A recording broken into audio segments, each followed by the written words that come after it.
This is the story of Stanislav Petrov, an unsung hero who saved the world from a massive catastrophe, a man whose actions prevented a nuclear war from breaking out. The year was 1983. Tensions between the United States and the Soviet Union were at an all-time high, with the threat of a nuclear war hanging over the world. On the night of September 26, 1983, Lieutenant Colonel Stanislav Petrov of the Soviet Air Force was on a routine duty in his underground bunker. His job was to monitor the satellite systems that would warn of any incoming nuclear attack on the Soviet Union. Everything seemed normal until alarms suddenly went off. The radar showed a terrifying message that 5 nuclear missiles had been launched from the United States, heading straight for the Soviet Union. Stanislav's heart sank. The missiles would reach their targets in just 20 minutes. He had one option: pick up the phone, report it to the control center, and trigger a retaliatory strike. That would mean the Soviet Union would immediately launch its own nuclear weapons at America. If he hesitated, millions in his country could die.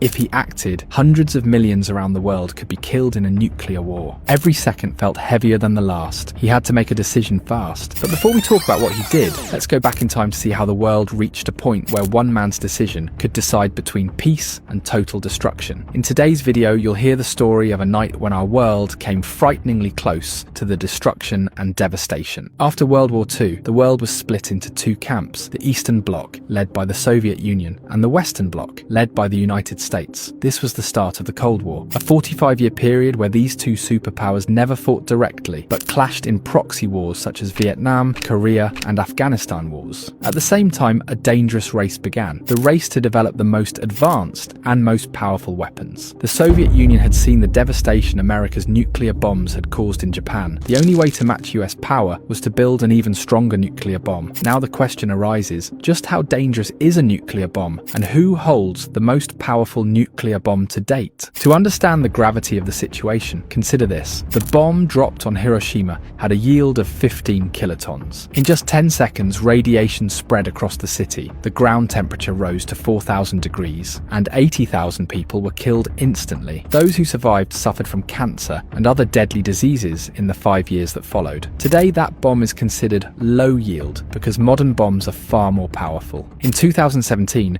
North Korea tested a bomb with a yield of 250 kilotons, 9 times stronger than Hiroshima's. It caused a 6.3 magnitude earthquake in the region and killed around 30 people. But that's nothing compared to the American B-83 nuclear bomb, which has a yield of 1.2 megatons, enough to melt everything within an 8-kilometer radius in seconds. And then there's Castle Bravo, the most powerful nuclear weapon the US has ever tested. In 1954, America tested a nuclear bomb with a yield of 15 megatons. This explosion was 1,000 times more powerful than Hiroshima's. This experiment is called the greatest radiological disaster in American history because all these islands in the Pacific Ocean were severely affected by it. The bomb turned out to be far more powerful than scientists had expected. Even today, radiation from this nuclear test remains on these islands, and because of it, the local people continue to suffer from various illnesses. And in response to this, in 1961, the Soviet Union created the Tsar Bomba, the most powerful weapon in human history. This hydrogen bomb had a yield of 50 megatons. 50 megatons means that if you multiplied all the explosives used in World War II by 10, all that power would be contained in just one bomb. This bomb was 4,000 times stronger than the one dropped in Hiroshima. This test was conducted on a small island in the Arctic Ocean, but its power was so immense that its shockwaves were felt even 600 miles away. The explosion created a mushroom cloud 64 kilometers high and flattened everything within a 100-kilometer radius. The explosion was so powerful that the plane dropping it barely managed to stay in the air due to the radiation, even though at the time of detonation it was almost 30 miles away from the blast site. After this experiment, in 1963, America and the Soviet Union signed the Limited Test Ban Treaty, in which it was agreed that no nuclear testing would be conducted in open environments such as islands, forests, or oceans. So, during the 1960s, 70s, and 80s, the world was under the looming threat of a nuclear war because tensions between the East and the West were extremely high. In early September 1983, the Soviet Union shot down a South Korean passenger jet that had strayed into its restricted airspace, killing all 270 people on board, including 40 Americans. The Soviet Union declared it an accident because the plane was flying over one of the Soviet Union's most sensitive sensitive areas where its nuclear submarine base was located, and that is why its missile system fired at the aircraft. But the US was furious. Just a week later,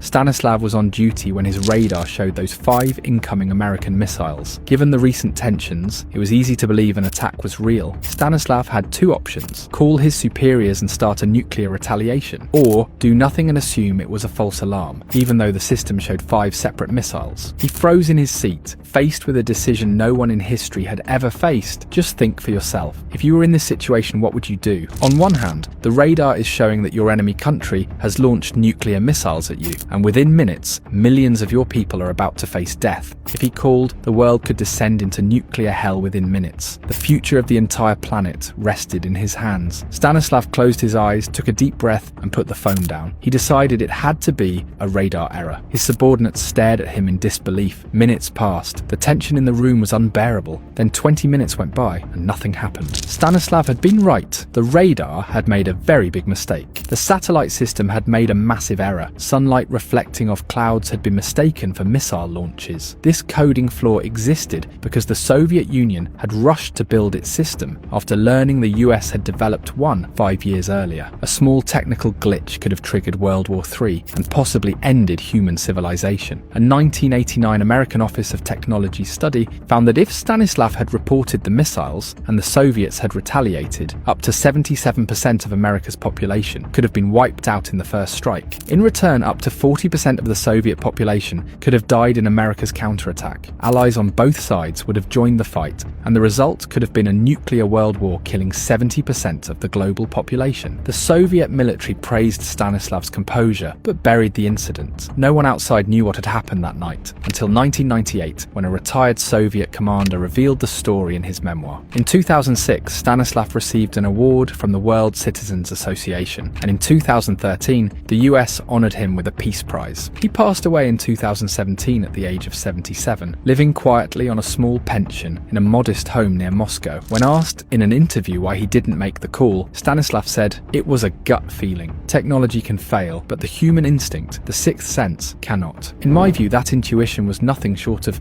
divine intervention. If he hadn't made that decision, our world today might look entirely different. But this also raises a troubling question. What kind of horrific weapons have we created? Weapons so destructive that they could end not just our enemies, but our own future. If, God forbid, there were ever a nuclear war between Pakistan and India, does anyone really think either country would survive? They're too close. One detonation in Lahore would affect Amritsar. No one would be left standing. To me, nuclear bombs aren't a deterrent. They're simply a death sentence. Most people have no idea of the suffering they would bring. Here, people in both countries, following their politicians, passionately talk about launching nuclear bombs without having the slightest idea of what the consequences would be for both nations if even a single nuclear bomb were used. Pakistan has around 165 nuclear warheads. India, about 160. Even one would leave survivors wishing they were dead, as radiation would cause cancer and other deadly diseases, poisoning the land for decades. But that's a discussion for another video, one that might open people's eyes. These are the sources we used for this video. If you enjoyed it, please like and subscribe to the channel. See you in the next video with another fascinating topic. Take